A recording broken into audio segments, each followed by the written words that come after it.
Welcome to a new episode from English Plus Podcast. This episode is about business English, and we will talk about recruitment and selection.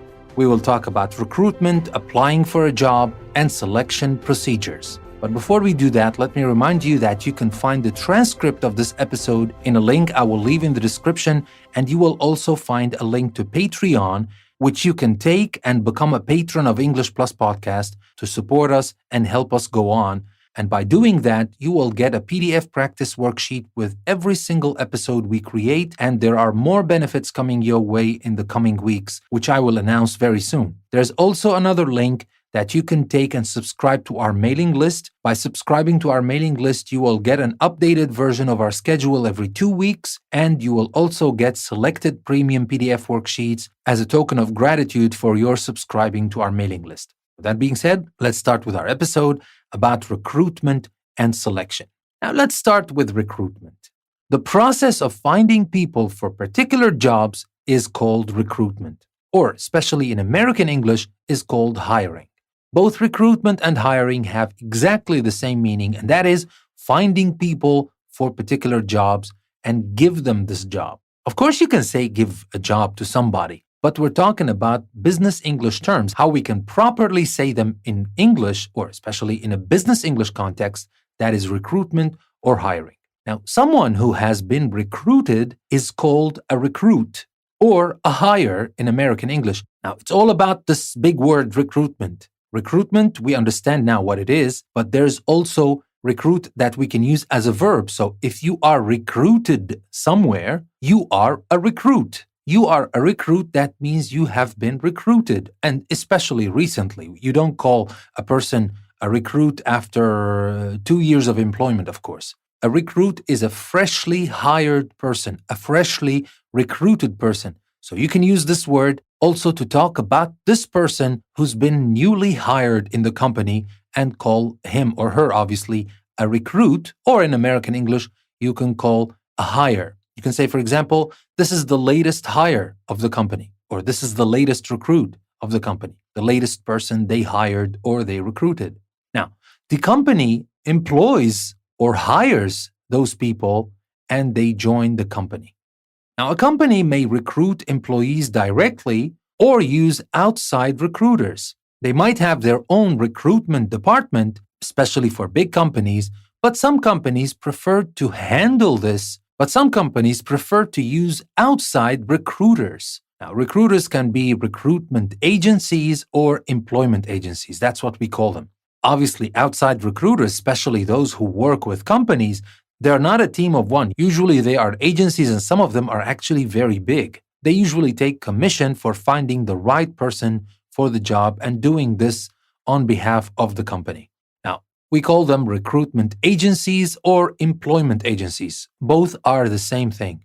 Now, sometimes there are specialists, and these outside specialists called headhunters, these are special kind of recruiters.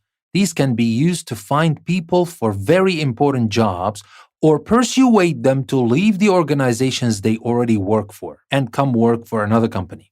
The regular recruitment is different from headhunting. Regular recruitment is simply you place an ad for a job, people apply for this job, and then you select the people. Of course, we will talk in more details about this in this episode, but in general, that's recruitment. But headhunting is different. Headhunting, if a company is eyeing somebody, especially a manager, a CEO or something in another company, and usually this person is very important in the company where he or she works. And if you want to bring this person and hire this person in your own company, it wouldn't be a very easy task. First of all, because this person already has a job, maybe already has a very good job, a very good paying job. So he wouldn't want to, or he wouldn't think about coming down to your company and working for you. So you will have to persuade this person to leave his job and come work for you. And this is the job of a headhunter.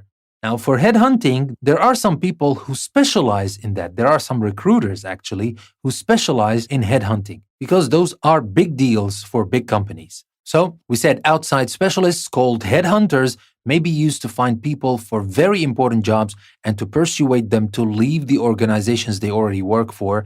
Key people recruited like this are headhunted in the process of headhunting. So this is like we said, recruitment, recruited.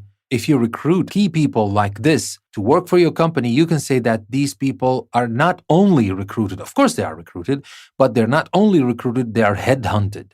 So that was about recruitment. Now let's move on to talk about applying for a job.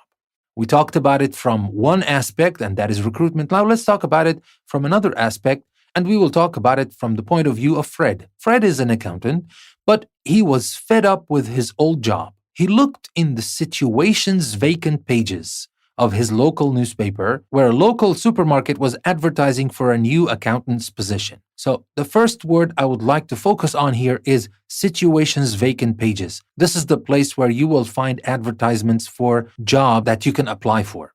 So he applied for the job. That's the word we use when you apply for a job. He applied for the job by completing an application form and sending it in. So usually when you apply for a job, there is a certain application form that you have to fill in and send. And that is the application. Sometimes it's called recruitment application, sometimes it's called job application, but it is an application form. Application form is a general word for application where you have to fill in and send. But it can be, as I told you, it can be called a job application. Fill in the job application form and send it to the company. Now, let's talk about another example, another person. Harry is a building engineer. He'd been working for the same company for 10 years, but he wanted a change. He looked at jobs with different engineering companies on a jobs website. So Harry didn't look for jobs in the situations vacant pages. He looked for a job on a website, on a jobs website. And there are very famous and many jobs websites out there. I'm sure you know about them. What did he do? He made an application. He sent his CV. Now, the CV is short for curriculum vitae, and usually nobody says that. They all say CV or resume in American English. In American English, they don't use CV that much. They use resume. What is that? What is the CV or the resume? It's a document describing your education, qualifications, and previous jobs that you send to a prospective employer. Now, of course, CV is a special topic we can talk about at a different time because you will have to know what to include, what not, etc. And it's a very important topic to talk about in business English. But for now, we're talking about Harry, who sent in his CV, this document, and a covering letter. Now, the covering letter, it's sometimes required, sometimes it's recommended, sometimes you can send it anyway. This covering letter, or in American English, we call it cover letter, it explains why you want the job and why you are the right person. You explain it in writing, other than just what you put in the CV about your qualifications, education, etc. So that was applying for a job. Usually, these are the ways people use to apply for a job. They can look in the situations vacant. They can look on job websites. There's this application form or a job application form. You apply for the job. You make an application online, for example. You send in your CV or resume. Sometimes you send those with a covering letter or a cover letter in American English. And that is how you apply for a job. And these are the words you can use to describe applying for a job. And now let's move on to our third and last part of this episode, and that is the selection procedure. So we talked first about recruitment, how it happens, and we said that some companies have recruitment departments of their own, some use other recruiters to do that, and we talked about how people apply for a job. But here we're going to talk about the selection procedures. It doesn't matter who's doing the recruitment, whether it's an agency or if it is a department in the company, it usually happens the same way. Now, let's take a look at another example, and we will talk about key phrases and words we need to know about when it comes to the selection process. Now, Dagmar Schmidt is the head of recruitment at a German telecommunications company. She talks about the selection process and the methods that the company uses to recruit people. Now, let's see what she said, and let's learn from what she said about the selection procedures. As she said, we advertise in national newspapers and on the internet. We look at the backgrounds of applicants, their experience of different jobs, and their educational qualifications. So, the first thing, where do they advertise? That's what she told us, of course. They advertise in national newspapers and on the internet. Well, obviously, a lot of people nowadays use the internet for advertising. But here, there's the important thing. She said, we look at the backgrounds of applicants. What is the meaning of the background? When we say, I want to look at the background of somebody. In this context, since we're talking about recruitment, obviously she's interested in these people's experience of different jobs, their educational qualifications. Now, qualifications are the degrees, the certificates that you have that qualify you to do certain jobs. These are called your qualifications. They can be degrees that you got either from university or from online schools, etc. Doesn't matter. And every employer has certain things they would call qualifications needed for the job. And here, she talked about educational qualifications. So they look first at their experience of different jobs and their educational qualifications. And then she continued on by saying, we invite the most interesting candidates to a group discussion. Then we have individual interviews with each candidate.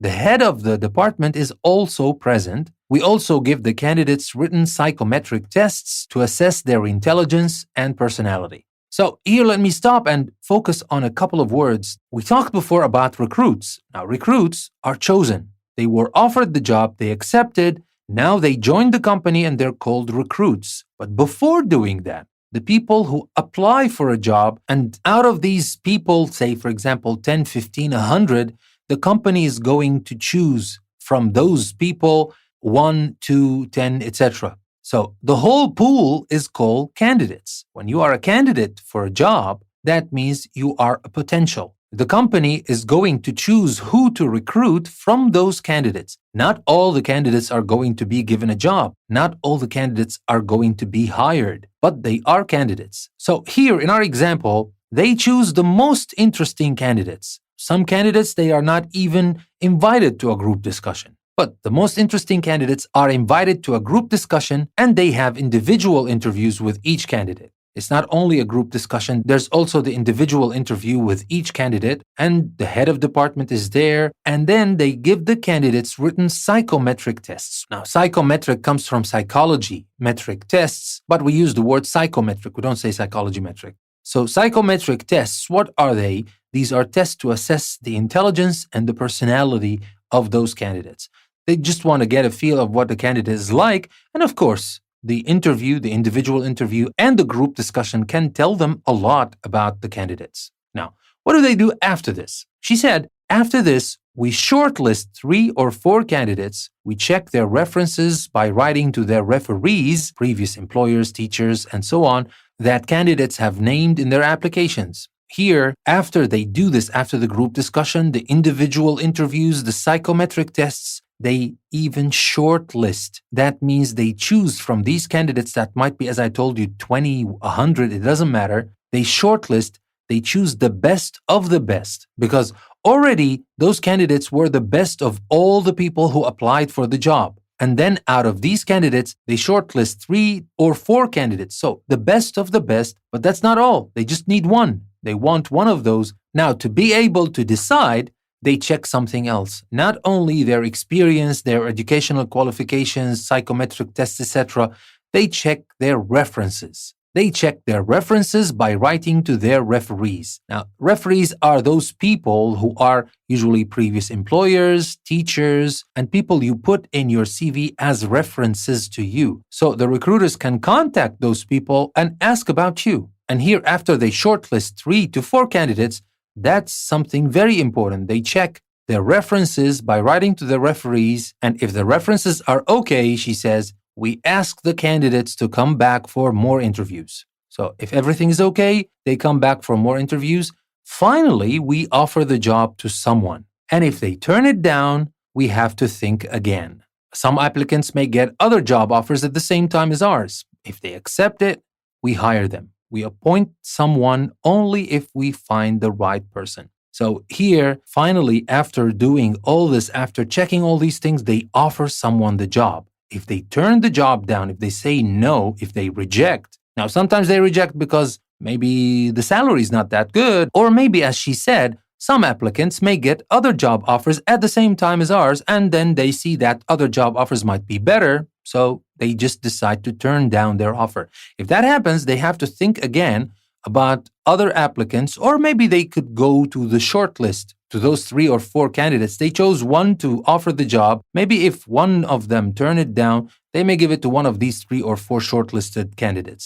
And finally, she said something very important, that they appoint someone, and appoint is just like hire. They appoint someone only if they find the right person. So it's not about having to choose from this pool that they have at hand at that moment. If they don't find the right person, they don't hire. They don't appoint just anybody just because they need one. And that's very important for recruitment and selection. Now, that'll be all for today. I hope you understand the world of recruitment and selection a little bit better. I hope that you learned some words you can use if you want to talk about recruitment and selection in this episode from Business English series.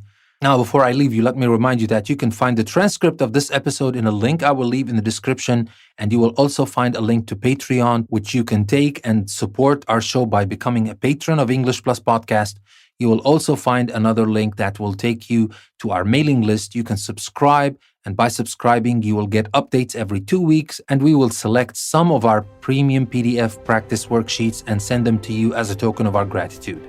That being said, thank you very much for listening to another episode from English Plus Podcast. This is your host, Danny. I will see you next time.